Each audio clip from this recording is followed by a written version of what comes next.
morning, I'm Morgan Pearson, and our segment today is on the future of ISIS in Pakistan.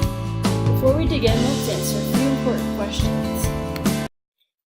First of all, what is ISIS? You've probably heard it on the news or even associated it with 9/11 and other terrorist attacks, but you may be wondering, what exactly is it? The acronym ISIS stands for the Islamic State of Iraq and Syria. It's a militant organization that is a break-off of Al-Qaeda. They control large parts of Iraq and Syria and have drawn many other Muslim fighters across the world. Their goal is to strictly enforce Islamic law. Their tactic is very brutal, including beheadings and the taking of slaves. They justify terrorist attacks and killings in the name of jihad, which is an Islamic principle of righteous war.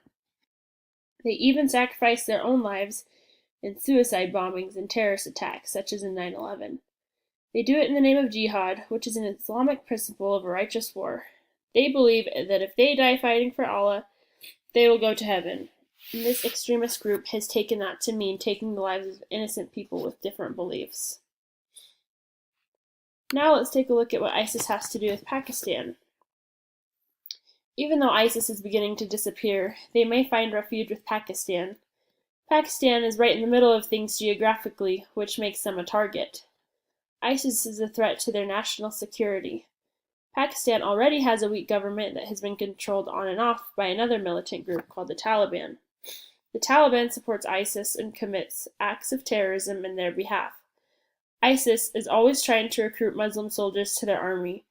It would be catastrophic for Pakistan if ISIS overtook their government. Any kind of democracy would go out the window.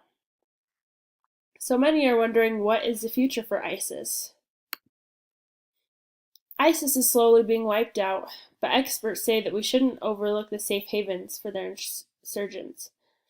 President Trump is confident that the U.S. has already defeated ISIS, but many people question his decision to pull troops out of Syria.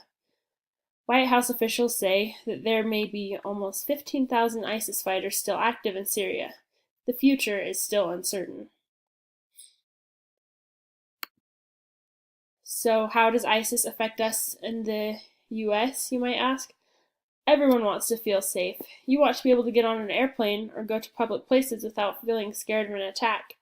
Terrorism affects everyone.